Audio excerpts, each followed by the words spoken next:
Hello, I'm Chris Cashman and welcome to News on Main.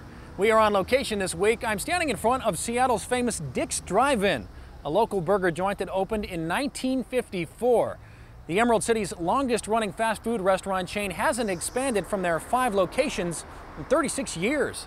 Dick's made headlines last month when they asked their customers to decide where to open their new location. In Smart Business, Vice President Jim Spady explains how they leveraged social media to aid in their latest venture.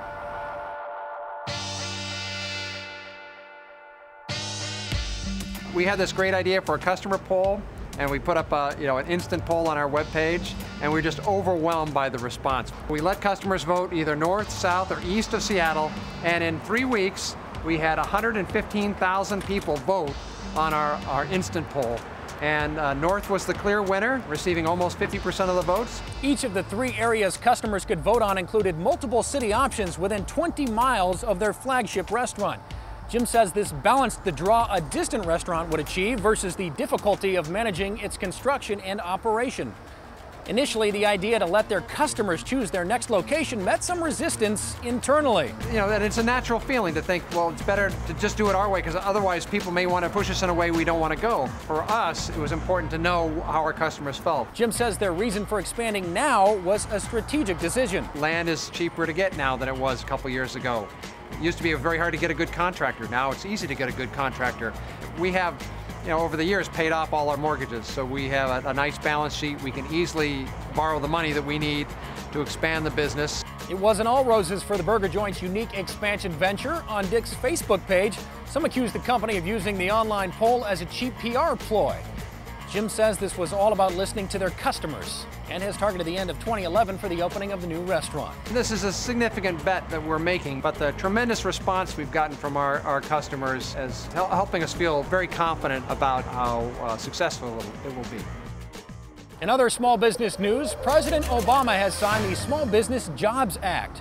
The law aims to free up funds for lending by temporarily waiving fees on federally backed SBA loans and by increasing the government's guarantee on some loans from 75% to 90%. Democrats in the Senate proposed new legislation that would end tax breaks for companies that outsourced overseas, while adding tax incentives for firms that move jobs back to the U.S. Democrats were hoping to pass this before the upcoming midterm elections, but the bill failed by a vote of 53 to 45. For one small business in Minneapolis, outsourcing just made sense. When Cullen Koss and his business partners started their architecture firm out of the kitchen 3 years ago, they quickly realized they needed help. And a bonus, Smart Business. Cullen explains how outsourcing to China helped his small business. When Link and I started the business, we not only had to be generating product or work, drawings, designs that would bring in money, but we also had to be out marketing, networking, creating new contacts. So it was hard to do both. We decided that we needed to outsource our production work so that we could focus on marketing. And we had a contact in China who had a team who could pick up some of that work. So we would work on drawings when we could during the day. And at the end of the day, we'd post them to an FTP site. We'd get on Skype and have a televideo conference over the internet explaining what needed to get done. They would work during their day, which was our night, and at the end of their day, post it back to an FTP site, and we could pick up where they left off. We were having, in some cases, work done on projects 24 hours a day when we had a 2-man shop, and we were finding time to market at the same time. Koss Wilson outsourced work to China for the first 6 to 7 months until they started to hire in-house. They now have 11 employees.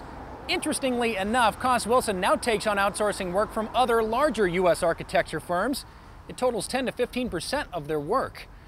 There are a growing number of IT outsourcing firms emerging all over the U.S. across rural and urban areas.